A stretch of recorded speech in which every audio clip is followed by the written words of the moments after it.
এই তো কাজ কাম করি বাবা। আপনি কি চাকরি করেন? হ্যাঁ, এই তো এই জায়গায় কাজ কাম করতেছি কত বছর ধরে চাকরি করেন? তা বহুদিন, মেলা দিন হয়। মেলা দিন না? হ্যাঁ, আহ, আপনার কি ছেলে মেয়ে বউ বাচ্চা আছে? দুটো বাচ্চা আছে, বউটা নাই। বউ কি হয়েছে? ও মারা গেছে বা। কত বছর হইলো মারা গেছে? তা তো মনে হয় 3-4 বছর। ও, তাহলে আপনার কি ক্যাশ পাতি কিছু আছে? আছে হালকা পাতলা কিছু। জমা জমিন আছে না? আছে বাড়ি জায়গাটা। ও, তাহলে এখন কি বিয়ে করতে চাচ্ছেন? ভালো, আমার মতো বয়স্ক মহিলা যদি পাই তাহলে করতেন। ও, বুঝছি, বুঝতে পারছি।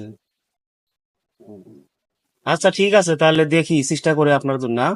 আচ্ছা দেখো। পাত্রী পাওয়া যায় কিনা। মোবাইলে দেখুন নাকি? হ্যাঁ দেখো। দর্শক বন্ধুরা, ইনি একজন বৃদ্ধ মানুষ। এনার বউ মারা গেছে অনেক কয় বছর আগে। ইনি চাকরি করে। এনার টাকা পয়সা এবং জমা জমিন অনেক কিছুই আছে। হ্যাঁ, কোনো মেয়ে যদি থাকে তাহলে অবশ্যই কমেন্ট বক্সে আপনারা নাম্বার দিয়ে যাবেন। দেখলাম দেখলাম।